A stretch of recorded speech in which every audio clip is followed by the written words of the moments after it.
우리가 이제 부모의 관계, 그리고 부모와 자녀의 관계, 그리고 주인과 종의 관계에 대해서 이제 말씀을 이제 드렸고요. 오늘은 남편과 아내의 관계에 대해서 이렇게 말씀을 드리도록 하겠습니다. 좀 이제 순서가 좀 이제 약간 뒤바뀐 감이 없지 않아 있는데, 사실 이제 좀 건너뛰려고 했는데 사실 자신이 없어요. 남편과 아내에 대한 말씀이 이제 자신이 없는 말씀이라 좀 이제 건너뛰려고 하는 마음이 좀 있었는데, 그래도 하나님의 말씀 앞에 우리가 겸허하게 주님의 뜻을 우리가 살펴보는 것이 필요하겠다는 생각을 가져서 좀 이제 순서가 뒤바뀌었지만, 오늘은 남편과 아내에게 주신 말씀, 이 말씀을 가지고 오늘 아침에 시간을 갖도록 하겠습니다. 십계명은 하나님 사랑과 이웃 사랑으로 이렇게 요약을 할 수가 있죠. 그래서 하나님 사랑은 이 수직적인 관계를 우리에게 알려주고 있고요. 이웃 사랑은 수평적인 관계를 우리에게 이제 알려주고 있습니다. 그래서 하나님 사랑과 그 이웃 사랑은 이렇게 서로 연결되어 있다, 이렇게 말씀을 드릴 수가 있습니다. 이 수직적인 관계가 파괴가 되면 수평적인 관계도 파괴될 수밖에 없다는 거예요. 서로 연결되어 있기 때문에. 그래서 오늘날 이 수많은 관계가 이제 무너진 시대에 저희들이 살아가고 있는데, 그 이유는 무엇이냐?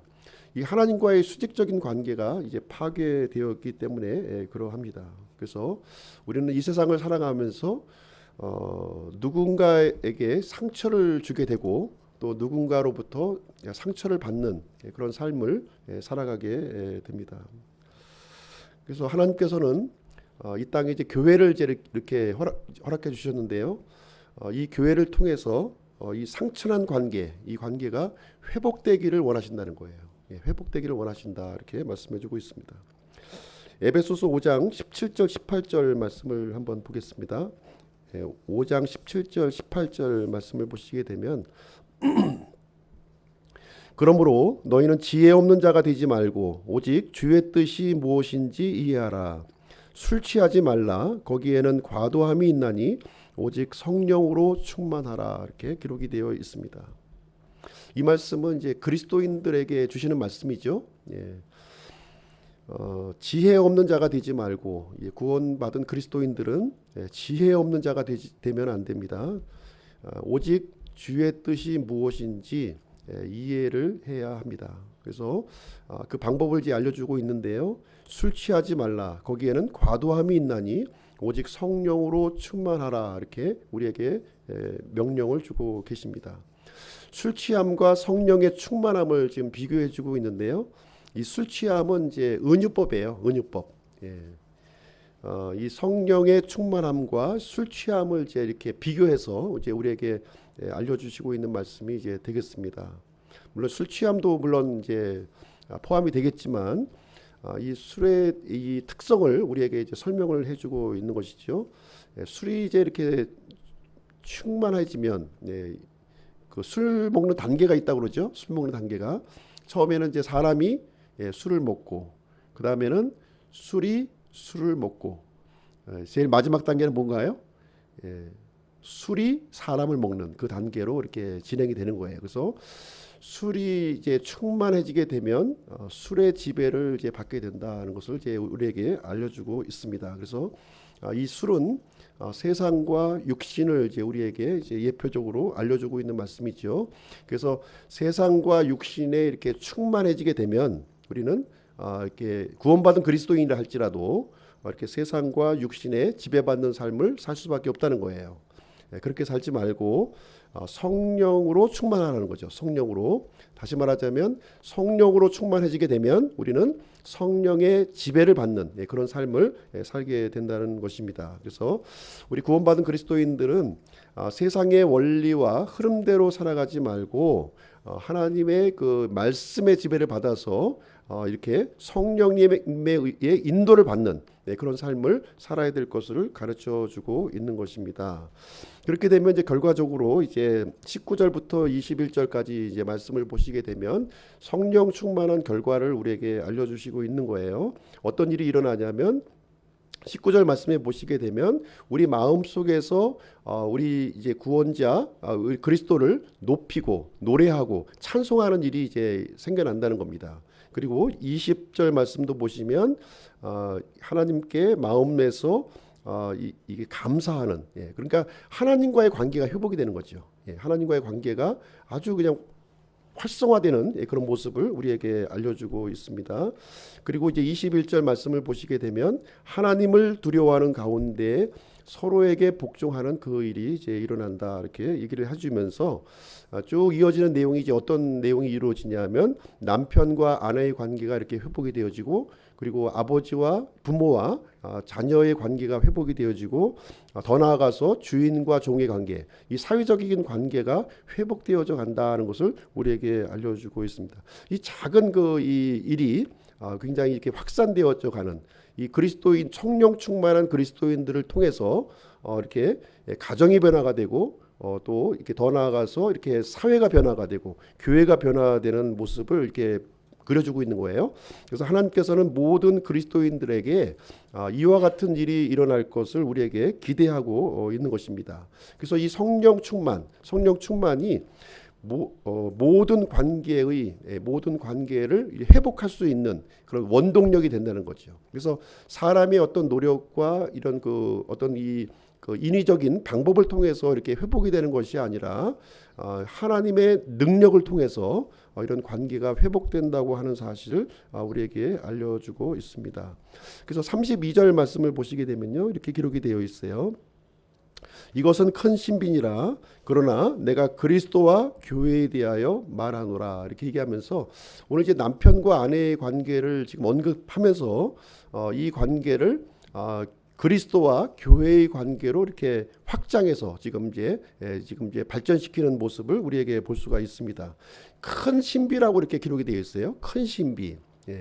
큰 신비, 영어로 이제 이 단어가 미스테리라고 하는 단어를 사용하고 있는데, 성경에 보시면 이 비밀이라고 하는 이 단어가 이 두 단어로 사용이 되고 있는 거예요. 미스테리 또 시크릿, 이렇게 사용이 되어지고 있습니다. 그래서 이 차이점이 좀 있죠. 공통점과 이제 차이점이 있는데, 이 시크릿과 미스테리는 이제 감춰져 있다는, 숨겨져 있다는 뜻을 이제 가지고 있지만, 이제 본래의 좀 의도가 좀 이제 차이점이 있습니다. 무엇이냐면은 이 미스테리는 숨겨져 있는 건데 하나님께서 우리에게 알려주시려고 하는데 목적이 있다는 거예요. 이 미스테리라는 것이. 시크릿은 숨기려고 하는데 목적이 있는 거예요. 이 미스테리는 알려주려고 하는데 이제 알지 못하는 것이고요. 시크릿은 이제 감춰주시는데 그 목적이 있다. 보통 이제 우리가 이제 통장의 비밀번호나 이 현관문 키를 공유하시는 분은 아마 없겠죠. 이것은 이제 비밀스러운 거예요. 그러나 이 미스테리는, 이 신비는 하나님께서 우리에게 알기를 원하신다는 거예요. 그런데 문제는 뭐냐면 알려고 하지 아니하고 또 알아도 그 실천을 하지 않기 때문에 알 수 없는 그 내용을 미스테리라고 우리에게 알려주고 있는 내용이 되겠습니다. 그래서 그리스도와 이 교회의 관계를 큰 신비라고 우리에게 얘기를 해주고 있고요. 특별히 이제 남편과 이 아내의 관계는 이제 어떻게 보면 큰 신비에 지금 이제 비교해서 작은 신비라고 우리가 이제 생각을 해볼 수가 있겠습니다. 그래서 이 부부 관계를 통해서 우리는 이 부부 관계의 어떤 영역뿐만 아니라 그리스도와 교회의 관계까지 이 미스테리를 풀기를 하나님께서는 기도하시고 있는 것이죠. 그래서 이 남편과 이 아내의 관계는 굉장히 어떻게 보면 기초적인 관계이면서도 아주 중요한 관계임을 우리에게 알려주시고 있는 내용이 이제 되겠습니다.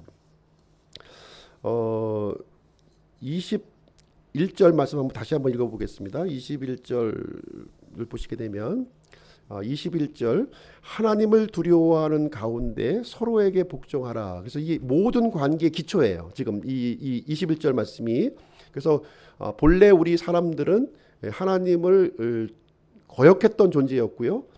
또 서로에게 복종하는 관계가 아니라 군림하는 관계였다는 거예요. 그러나 성령 충만함을 우리가 잊게 되면 이제 어떤 일이 일어나게 되냐면 하나님을 두려워하게 되고요. 서로에게 복종하는 일이 일어나게 된다. 이렇게 얘기하면서 이 내용이 모든 관계로 이렇게 확산되어져 가는 것을 우리에게 이제 가르쳐 주고 있는 내용이 되겠습니다. 그래서 이 관계의 회복이 세 영역에서 이루어지는 거죠. 부부 관계와 부모와 자녀의 관계, 그리고 주인과 종의 관계, 이렇게 해서 지금 이제 확산되어져 가는 내용을 이제 알려주고 있습니다. 그래서 오늘 모든 관계의 기초가 되는 남편과 아내의 관계에 대한 말씀을 오늘 이제 함께 본문을 통해서 살펴보기를 원합니다. 그래서 부부 관계를 푸는 신비라는 제목으로 오늘 이제 말씀을 전해드리도록 하겠습니다. 이 본문은 이제 세 단락으로 우리가 나눠져 있는데요. 이제 처음에 아내에게 주신 명령이 있어요. 아내에게 주신 명령이 있고, 그 다음에 남편에게 주신 명령이 있고요. 그리고 남편과 아내에게 함께 주시는 명령으로 이렇게 구분이 되어져 있습니다. 첫 번째로 아내에게 주신 명령을 우리가 한번 살펴보도록 하겠습니다. 22절부터 24절까지 그 내용이 이제 기록되어 있는데요. 하나님의 말씀을 한번 제가 읽어드리겠습니다. 아내들아 너희 남편에게 복종하기를 주께 하듯 하라. 이는 남편이 아내의 머리됨이 그리스도께서 교회의 머리되심과 같기 때문이라. 그분은 그 몸의 구원자시니라. 그러므로 교회가 그리스도께 복종하듯 아내들도 모든 일에서 자기 남편을 복종할지니라. 이렇게 기록하고 있습니다.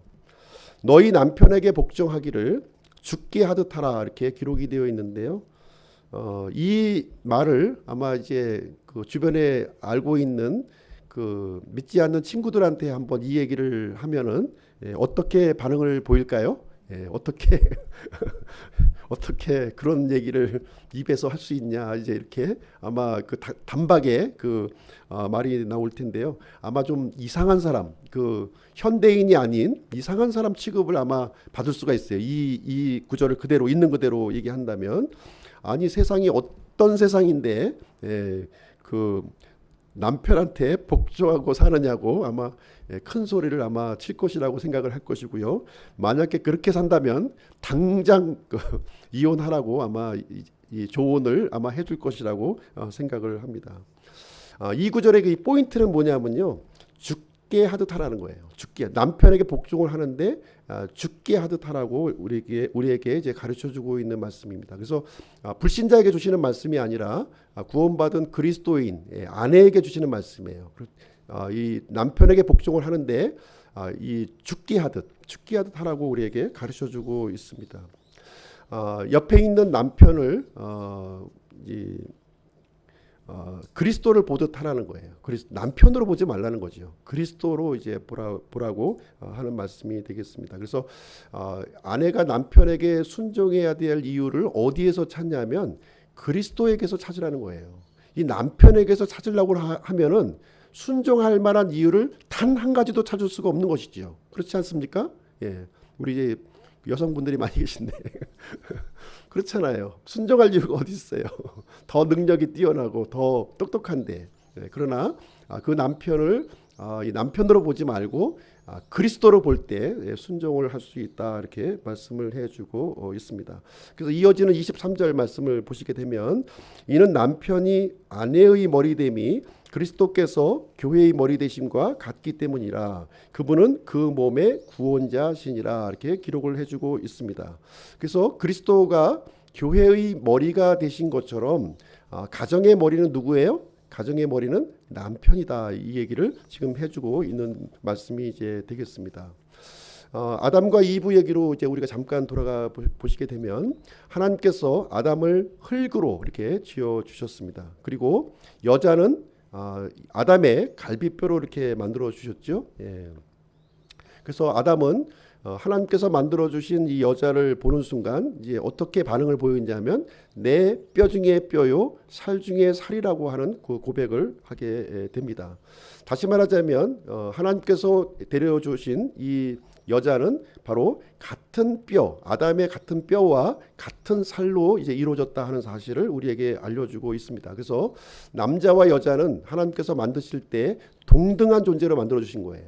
이렇게 수직적인 관계로 만들어 주신 것이 아니라 원래는 동등하게 이렇게 만들어 주셨습니다. 단지 남자의 역할이 틀리고요, 여자의 역할만 틀린 것처럼 역할의 분담을 이렇게 하나님께서 주시게 되었던 것입니다.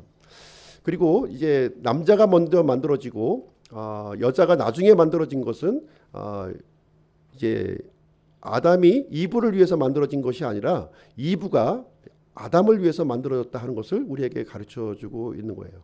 이 높낮이를 얘기하고 있는 것이 아니라고 하는 말씀이 되겠습니다. 그래서 여자가 만들어진 그 목적이 무엇이냐면 아담의 조력자가 되게 이렇게 해주셨다고 하는 사실입니다. 조력자가 되게 해주셨어요. 영어로 이제 헬퍼라는 이제 단어를 사용하고 있는데요. 이 조력자는 조수의 의미가 아니라는 것이죠. 조수의 의미가 아니라는 거예요. 오히려 더 뛰어난 존재로 하나님께서 만들어 주셨다는 거예요. 아담의 갈비뼈로 지어 주셨지만 아담보다는 더 능력과 지혜 면에서 뛰어난 존재로 만들어 주었기 때문에 돕는 자로 옆에 두셨다고 하는 사실이에요. 이 사실을 우리는 남편 된 사람들은 잘 알 필요가 있다고 하는 사실입니다. 이것이 바로 이제 하나님의 공평하심이에요. 예, 좀 못난 사람을 이렇게 그 머리가 되게 하시고 또 이렇게 뛰어난 사람을 돕는 자로 이렇게 막 이제 주심으로 말미암아 그 가정 안에서 공평이 이런 균형이 이루어지도록 이렇게 해주셨다. 만약에 여자에게 전권을 줬다면 어떻게 됐을까요? 여자에게 머리도 주고 지혜도 주고 능력도 줬다면 어떻게 됐을까요? 그 과정은 온전하다고 볼 수 없을 거예요. 그래서 좀 부족한 남자를 이렇게 머리로 리더십을 이렇게 부여해 주시고 뛰어난 능력으로 이렇게 조력하도록 해서 하나님의 일을 감당하도록 하신 것이 하나님의 뜻이요 질서이다, 이렇게 말씀을 해주고 있는 것입니다. 그래서 아내가 이제 남편에게 복종하라고 하는 이 말씀을 우리가 잘 이해해서 받을 필요가 있다는 것이죠. 남편이 잘나고 힘이 세서 내가 복종하라는 것이 아니라는 거예요. 하나님의 권위와 질서에 순종하는 마음으로 그리스도를 바라보듯이 이렇게 복종해야 될 것을 우리에게 가르쳐주고 있는 이런 말씀이 되겠습니다. 바로 이것이 미스테리라는 거예요. 이게 미스테리라는 거예요. 이 미스테리를 푸는 자는 그 가정에 행복이 있는 거예요. 하나님의 복이 임하는 겁니다. 그 가정을 통해서 하나님께서 일하시고 하나님께서 영광을 받으신다, 이 얘기를 해주고 있는 거예요. 그런데 이 말씀을 무시한다면 어떻게 되겠어요? 하나님의 복도 임하지 아니하고 하나님의 그 이런 쓰임도 있을 수 없다고 하는 사실을 이 말씀 속에 미스테리로 우리에게 알려주시고 있는 말씀이 되겠습니다. 예를 들어서 남편이 좋아하는 이제 그 청국장을 끓였어요. 아내가. 그랬더니 아이들이 난리가 났습니다. 냄새가 나고 코를 막고 나 이 밥 안 먹어 하면서 이제 막 난리가 난 거예요. 이랬을 때 아내는 어떻게 반응을 보여야 되겠습니까? 아내가 이때 중심을 잡아야 된다는 거예요. 아내가 중심을 이렇게 딱 잡고 앞으로는 아빠 중심으로 요리할 거야, 이렇게 얘기를 해줘야 된다는 거예요. 비록 아이들이 코를 막고 뭐 난리치고 못 먹는다고 땡깡 써도 안 돼. 아빠 중심으로 요리할 거야, 이렇게 얘기해 줘야 된다는 거예요. 이 사실을 분명히 얘기돼요. 싫으면 먹지 마, 이렇게 얘기되는 거예요. 앞으로 쭉 이렇게 할 거야. 앞으로 쭉, 그래 쭉 이렇게 할 거야. 이렇게 아빠 중심으로 이 과정을 이끌어갈 거야 하고서 아내 된 자는 남편을 존경하고 리더십을 인정해주는 그 일이 있어야 된다는 거예요. 그렇게 되면 자녀들은 그 내용을 바라보고 엄마를 존경하고 아빠를 존경하는 일이 생겨난다는 거예요. 예를 들어서 또 남편이 좋아하는 콩밥을, 저도 뭐 콩밥을 그렇게 썩 좋아하진 않는데 콩밥을 지었어요. 그랬더니 아이들이 또 뒤집어진 거예요. 뒤집었어요. 콩을 다 골라내면서 난리가 났어요. 이제 밥도 안 먹는다고 난리를 한 거예요. 이때 아내는 중심을 잡아야 됩니다. 콩밥은 아빠가 좋아하시는 거야. 그래서 가장 중심으로 이 가정을 이끌어가는 것이 하나님의 질서요, 하나님의 뜻임을 이렇게 얘기해 주고 있습니다. 이럴 때 엄마가 존경받는 거예요. 자식으로부터 존경을 받아요. 그리고 또 자녀들도 이 남편에게 순종하는 그 이 아내의 모습을 통해서 이 자녀들도 부모를 거역하지 아니하고 순종하는 일이 이제 생겨난다는 겁니다. 이 내용을 하나님께서는 우리에게 가르쳐 주시는 내용이 되겠습니다. 그래서 하나님을 두려워하는 가정, 그리고 남편의 리더십이 세워지는 가정, 이것은 어떻게 이루어지냐면 아내의 복종을 통해서 이루어진다는 거예요. 이것이 바로 미스테리라는 겁니다. 이 미스테리를 푸는 것이 이 지혜로운 그리스도인 아내이다 하는 것을 우리에게 가르쳐주고 있는 것이 되겠습니다. 베드로전서 3장 5절 말씀을 제가 한번 읽어드리도록 하겠습니다. 옛적에 하나님을 신뢰한 거룩한 여자들도 이러한 방식으로 자기 남편에게 복종하여 자기를 단장하였다, 이렇게 얘기를 해주고 있습니다. 어떤 여자들이라고요? 하나님을 신뢰했던 여자들. 하나님을 신뢰했던 여자들의 특징이 뭐냐? 남편에게 복종하는 것으로 나타난다는 거예요. 남편을 남편으로 보는 것이 아니라 그 주님으로 이렇게 보고서 복종을 한다고 하는 사실을 얘기를 해주고 있습니다. 그래서 하나님을 신뢰한다면 남편에게 복종해야 된다는 거예요. 그것이 마땅한 하나님의 가르침임을 우리에게 얘기를 해주고 있습니다. 이 아내의 복종을 통해서 남편이 변화가 되는 거예요. 남편을 변화시킬 수 있는 유일한 이 길이 아내의 복종이라고 가르쳐주고 있는 거예요. 아내가 복종하지 않기 때문에 남편이 변화하지 않는 거예요. 이 순종하는 이 아내를 통해서 이 남편이 변화될 수가 있고, 그리고 이 가정의 이 권위와 리더십이 세워질 수 있음을 하나님께서는 우리에게 가르쳐 주시는, 그 아내에게 주시는 그런 말씀이 되겠습니다. 그러면 이제 이어서 남편에게 주신 명령을 한번 보도록 하겠습니다. 25절부터 30절까지 이제 기록이 되어 있는데요. 실망하지 마세요. 남편에게도 주시는 말씀이 반드시 있으니까 25절 30절 제가 한번 읽어드리겠습니다. 남편들아, 너희 아내 사랑하기를 그리스도께서 교회를 사랑하사 교회를 위하여 자신을 주신 것 같이 하라. 이것은 그분께서 말씀을 통해 물로 씻음으로 교회를 거룩히 구별하고 정결하게 하려 하심이요, 또 그것을 점이나 주름이나 그런 것이 없는 영광스러운 교회로 자기를 위해 제시하려 하심이며 교회가 거룩하고 흠이 없게 하려 하심이라. 이와 같이 남자들도 마땅히 자기 아내를 자기 몸같이 사랑할지니 자기 아내를 사랑하는 자는 자기를 사랑하느니라. 지금까지 아무도 자기 육체를 미워한 적이 없고 오히려 그것을 양육하고 소중히 여기기를 주께서 교회에게 하신 것 같이 하나니 우리는 그분의 몸과 그분의 살과 그분의 뼈들에 속한 자들이니라. 자, 남편에게 주신 말씀은 좀 이제 내용이 좀 길어요. 상당히. 아내에게 주신 명령은 아주 단순하고 심플한데 남편에게 주신 명령은 상당히 좀 이렇게 많은 분량을 좀 할애를 해주고 있습니다. 이 내용을 통해서 하나님께서는 이 남편에게 요구하시는 그 내용이 상당히 방대하다는 것을 우리는 이제 알 수가 있는 것이죠.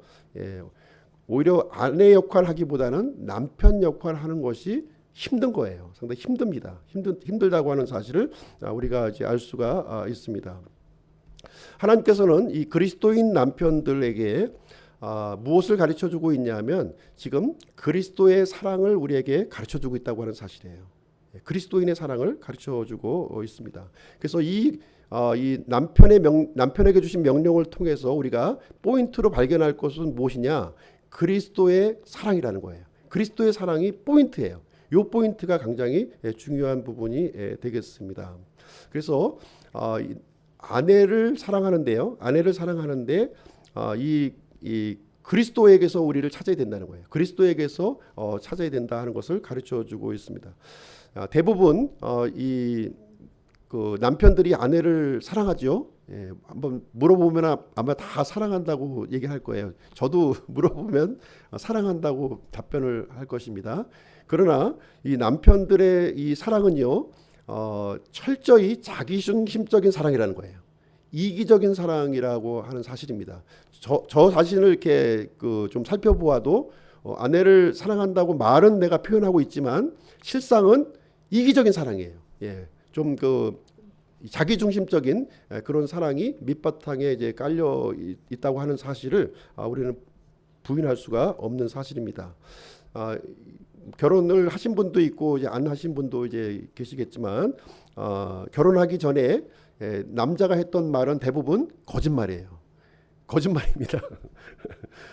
시간이 흘러가면서 그것이 거짓말이라고 하는 사실이 이제 서서히 그 가면들이 벗겨지고 있는 모습을 우리는 이제 경험하게 되고 실망을 받게 되고 또 상처를 입게 되고 또 상당히 좀 심각한 갈등으로 이제 비화되는 내용들을 우리가 이제 결혼 생활을 통해서 우리가 겪게 되는 일이 되겠습니다.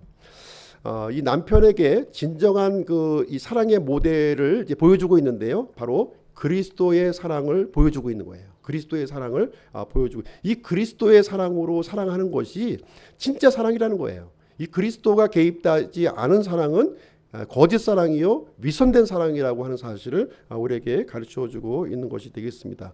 그래서 이 그 남편에게 주시는 이 명령을 통해서 이 그리스도께서 어떤 사랑으로 우리를 사랑해 주셨는가 하는 내용이 여기에 기록이 되어 있는 거예요. 25절 말씀을 보도록 하겠습니다. 25절 말씀을 보시게 되면, 남편들아 너희 아내 사랑하기를 그리스도께서 교회를 사랑하사 교회를 위하여 자신을 주심같이 하라, 이렇게 얘기를 해주고 있습니다.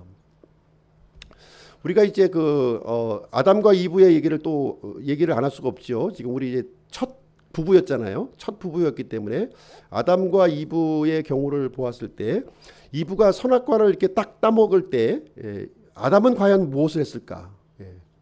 우리가 분명히 그 뱀의 이런 뱀과의 대화를 통해서 너희라는 표현을 뱀이 사용하고 있어요. 너희. 그래서 이 아담이 아마 이제 떨어져 있는 동안에 이 사건이 이루어져 있는 것으로 생각하고 있지만 실상은 안 그렇다는 거죠. 이 뱀이 이브에게 얘기할 때는 너라고 하는 단어를 사용하지 아니하고 너희라고 하는 단어를 사용한 것을 통해서 보았을 때 굉장히 가까운 곳에 지금 이제 아담은 이브와 함께 있었다는 거예요. 함께 있었고 뱀과 대화하는 것을 제지하지 않았고요. 그대로 방치하고 있는 아담의 모습을 우리는 볼 수가 있습니다. 이브는요, 사실상 이제 뱀에게 속아서 사실 이 선악과를 따먹었죠. 그러나 아담의 경우는 좀 틀리다는 거예요. 아담의 경우는 분명히 이것이 죄인 것을 알고도 따먹은 거예요.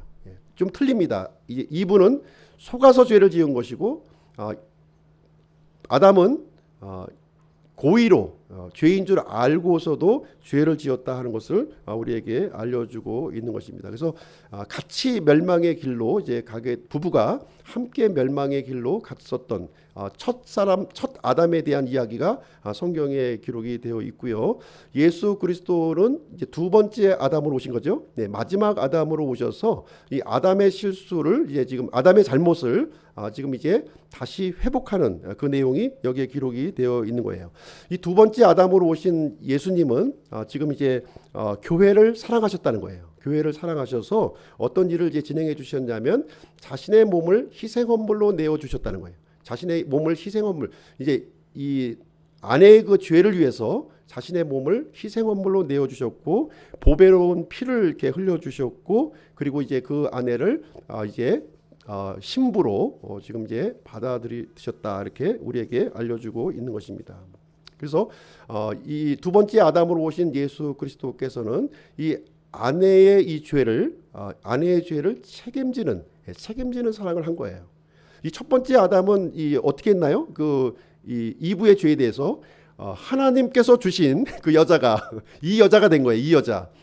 얼마 전까지만 해도 내 뼈 중에 뼈요, 내 살 중에 살이라고 고백을 했는데 범죄한 이 순간에 어떻게 됐냐면 이 여자가 하나님께서 주신 이 여자가 이렇게 관계가 파탄낸 모습을 보여주고 있어요. 그러나 두 번째 아담으로 오신 예수 그리스도께서는 이 아내의 죄를 위해서 책임지는, 자신의 죄로 책임을 전가하는 것이 아니라 자신의 책임을 지는 모습을 우리는 볼 수가 있는 것입니다.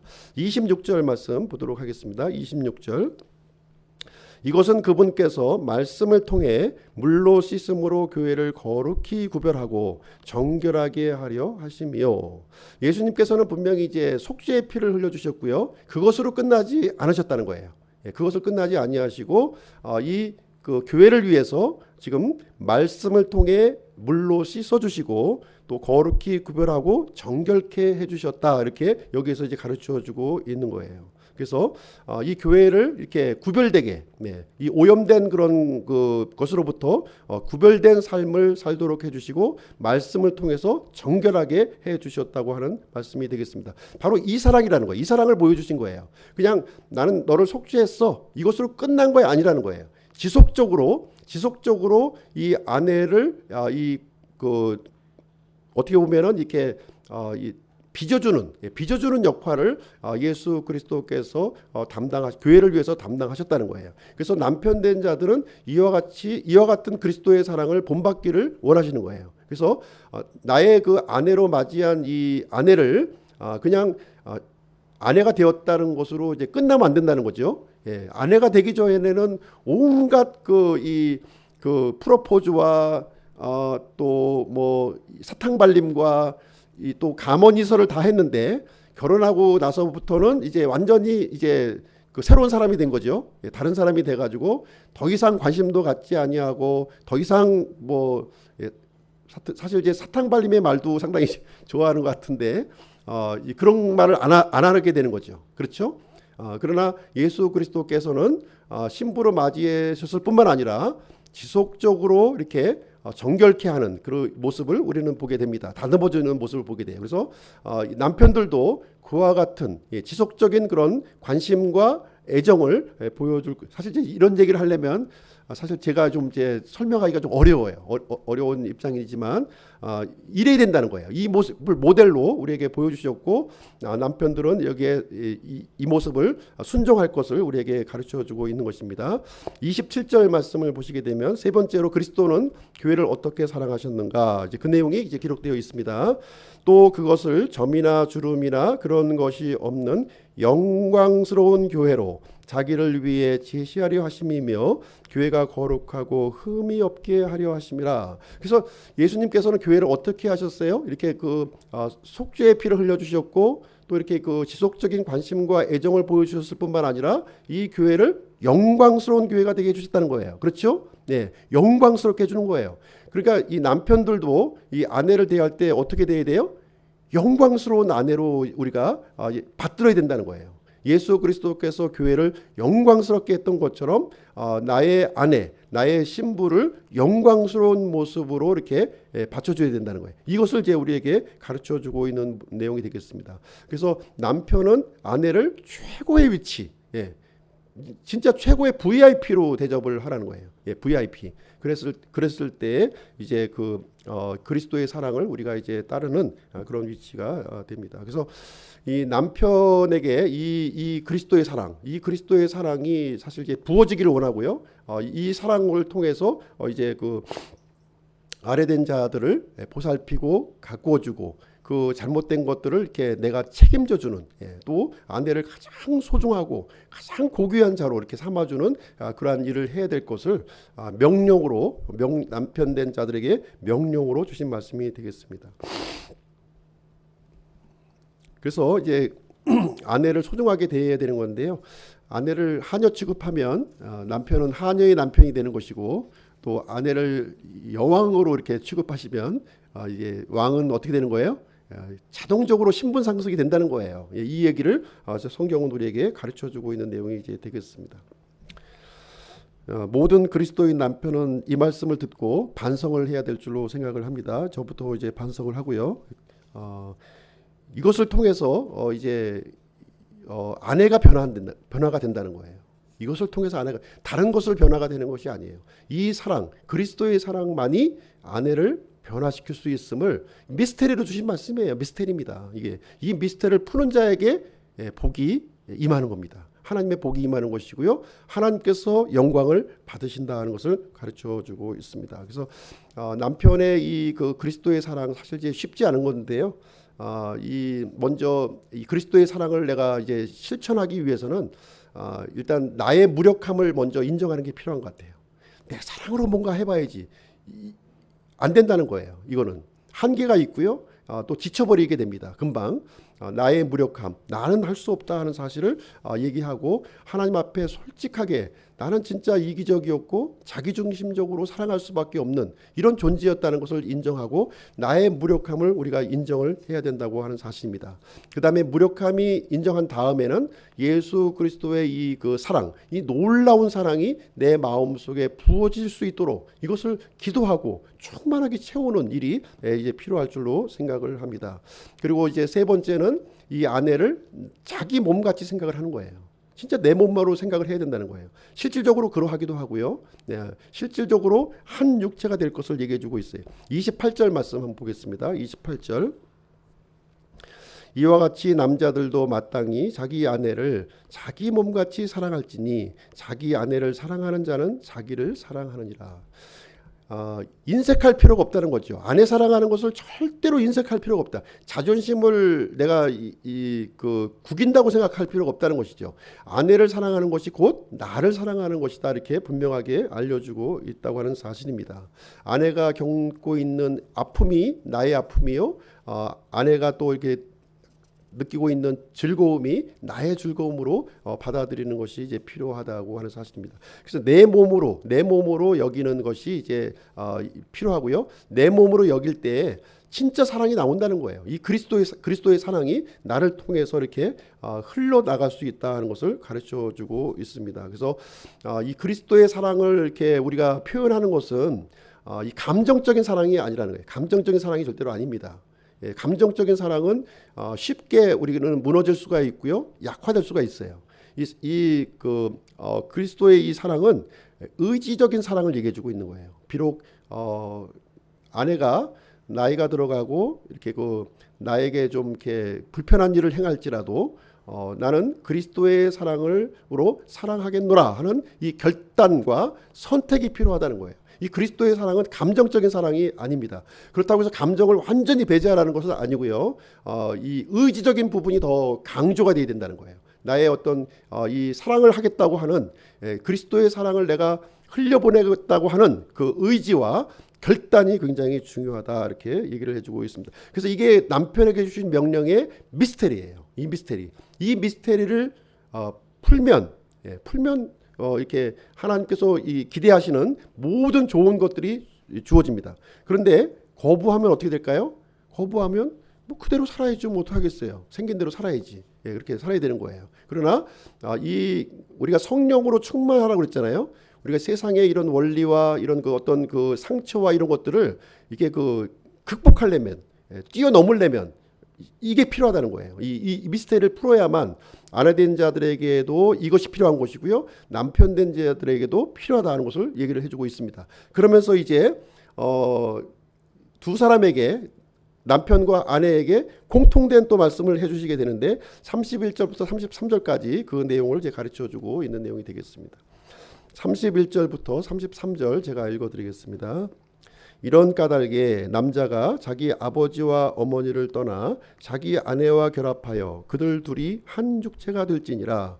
이것은 큰 신비니라. 그러나 내가 그리스도와 교회에 대하여 말하노라. 그럼에도 불구하고 너희 각 사람이 자기를 사랑하듯 개별적으로 자기 아내를 사랑하고 아내도 주의하여 자기 남편을 존경할지니라. 그래서 이 남편 된 자와 아내 된 자에게 공통으로 주신 이제 명령이 되겠습니다. 그 명령은 무엇이냐면 그들 둘이 한 육체가 되라는 거예요.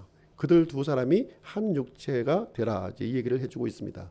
이것은 이제 미스테리인데요. 이 미스테리인데 믿지 않는 사람들도 많이 얘기를 하죠. 이 얘기를 많이 하는데 성경에서 가르쳐주는 내용은 무엇이냐 하면 부부 중심의 가정을 이루라는 거예요. 부부 중심의 가정을 이루라. 이제 아버지를 떠나라고 그랬잖아요. 아버지를 떠나. 물리적으로 떠나는 것을 얘기하고 있는 것이 아니라 이 어떤 독립체를 우리에게 요구하고 있는 그런 말씀이 이제 되겠습니다. 그래서 부부 중심을 이제 우리가 가정을 이루어야 되는데 이 남편과 아내 사이에 개입할 그런 것들을, 이 장애물들을 제거하라는 거예요. 완전히 제거하라는 거예요. 여기에는 부모가 개입돼서도 안 되고요, 자녀가 개입돼서도 안 된다는 거예요. 오직 남편과 아내 사이에는 그 어떤 것도 여기에 개입되어서는 안 된다 하는 내용이 여기에 기록이 되어 있는 것입니다. 오늘날 이제 그 가족을 이렇게 보게 되면 이렇게 그 부모가 개입되는 경우가 좀 많이 있어요. 그렇죠? 부모가 원격으로 이렇게 조종을 해서 리모컨 가지고 서로 이제 조종하는 거죠. 이제 시댁은 누구를 조종해요? 시댁은 이제 남자 쪽이죠. 남자 쪽에서 남편을 조종하고, 그리고 처가 쪽에서는 이제 그 아내를 조종하고, 이렇게 서로 원격 조종을 해가지고서 이제 타닥 이제 그 다툼이 이제 생겨나게 되고, 결국은 이제 가정이 이제 부부 싸움이 어떻게 돼요? 사돈과의 싸움이 돼서 이제 이렇게 막 확대가 되는, 그래서 이제 그 가정 자체가 완전히 파탄되는 예를 우리가 이제 많이 이제 보게 됩니다.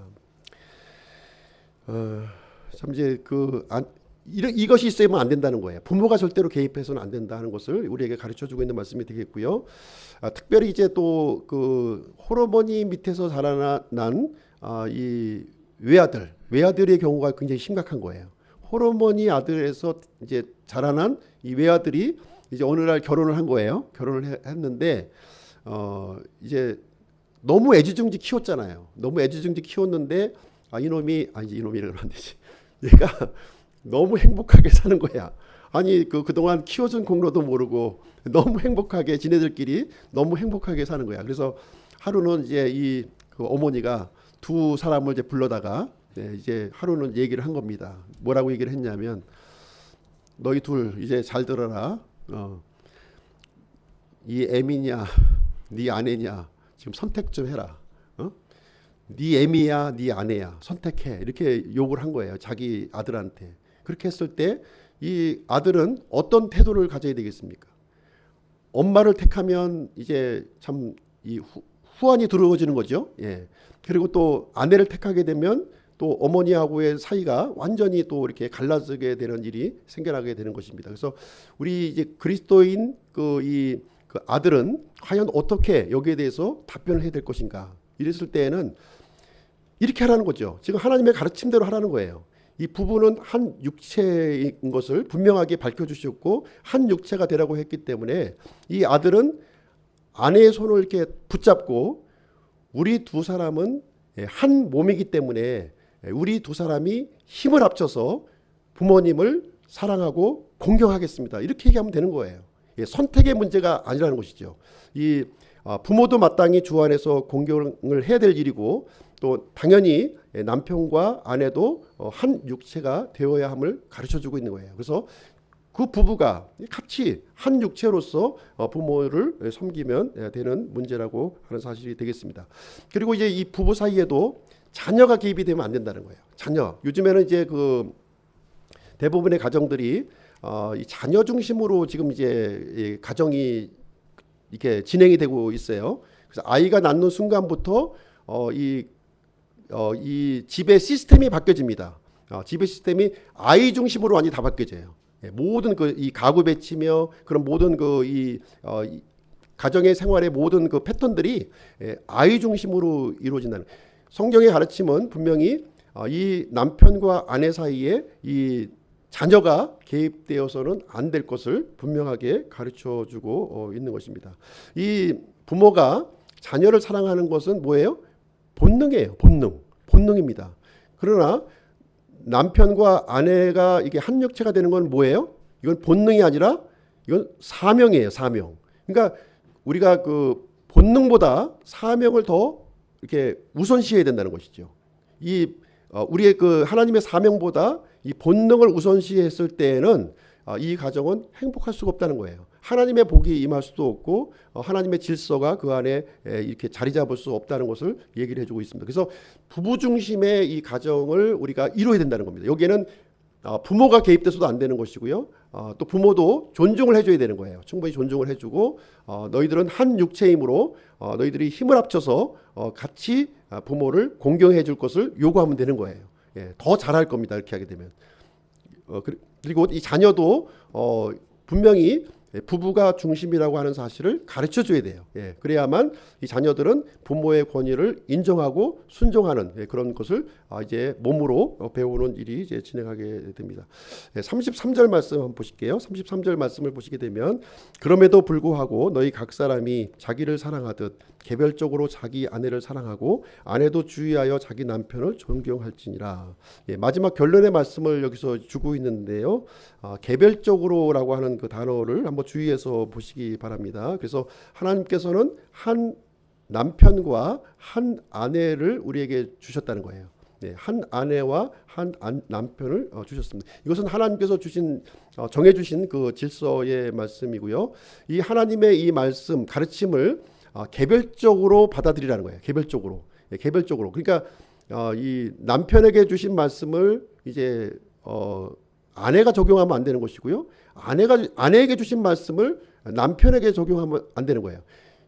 아는 게 병이라고 또 이 말씀을 가지고서 또 싸우는 사람들이 많이 있는 거예요.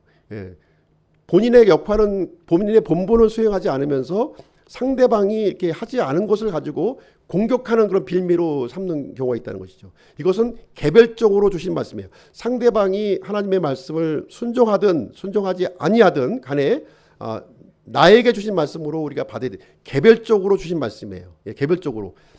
비록 남편이 하나님의 말씀을 순종하지 아니해서 사랑하지 아니할지라도 아내는 하나님의 말씀을 받으라는 거예요. 남편도 마찬가지입니다. 아내가 복종하지 아니할지라도 남편에게 주신 개별적으로 주신 그 말씀을 순종해야 될 것을 지금 이제 말씀해주고 있어요. 그래서 개별적으로 이것을 적용해야 될 말씀이지 상대방이 그 말씀을 지키지 않았다고 해서 공격의 그 어떤 그 빌미로 이 말씀을 절대로 사용해서는 안 된다는 것을 얘기를 해주고 있습니다.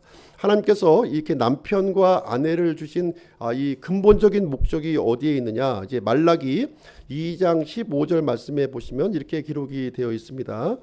말라기 2장 15절 말씀에 보시게 되면 하나님을 따르는 씨를 이제 이렇게 하나님께서 주시기 위해서 이 부부를 허용하신 거예요.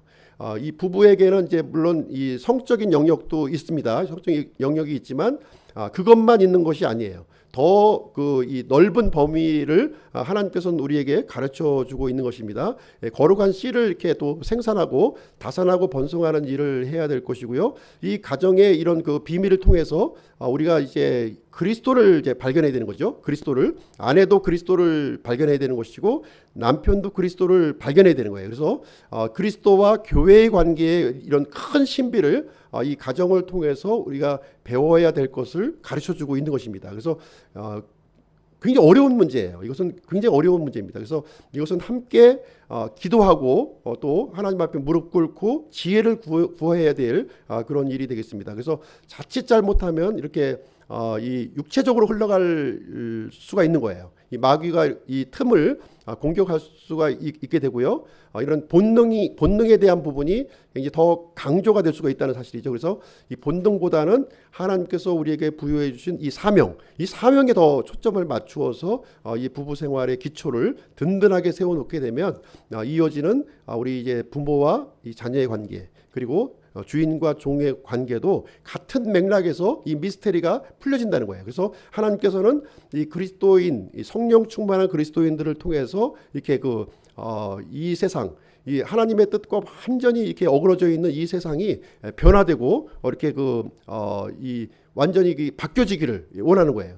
그런데 이 그리스도인들이 구원받았다고 해서 갑자기 변화되는 거 아니거든요. 하루아침에 변화되는 게 아니에요. 이 성령 충만함을 이렇게 구하기 위해서는 지속적으로 하나님의 말씀을 공급받아야 되고 이런 예배와 찬송과 기도와 교제를 통해서 우리가 영적인 성장이 이루어져야 가능한 건데 갑자기 이루어지는 게 아니라는 거예요. 그래서 이것이 성장함을 통해서 이 성령 충만한 그리스도인으로 우리가 준비가 되고 또 우리의 나의 변화된 나를 통해서 나의 가정이 변화가 되고 우리의 자녀들이 변화가 되고 더 나아가서 이런 사회적인 모든 관계가 변화가 되는 이 불씨가 이렇게 지펴진다는 것을 성경 말씀을 통해서 우리에게 가르쳐주고 있는 것인데 현재 우리 세상에 돌아가는 모습을 보게 되면 이렇게 성령 충만한 그리스도인들이 많지 않다는 거예요. 오히려 교회가 이렇게 공격을 받고 있고 또 이렇게 이 지탄을 받고 있는 그런 모습을 볼 때 그런 역할을 하기보다는 오히려 사회의 수준보다도 더 이렇게 떨어져 있는 수준이 떨어져 있는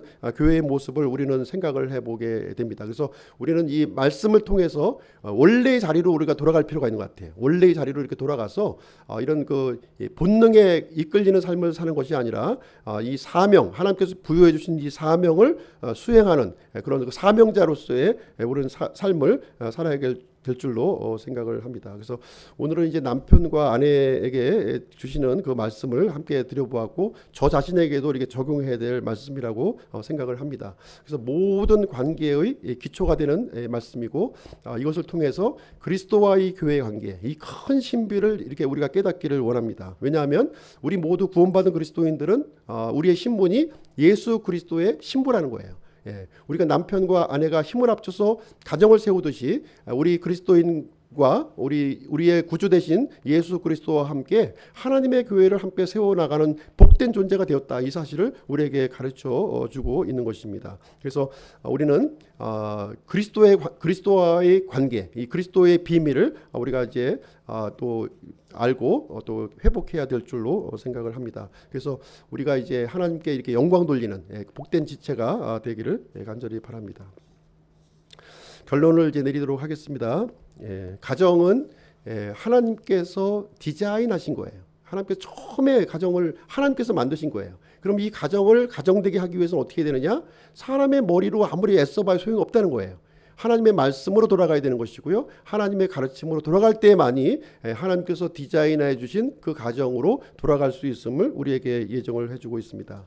오늘날 깨어진 많은 가정을 보고서 가장 슬퍼하시는 분이 누구 계세요?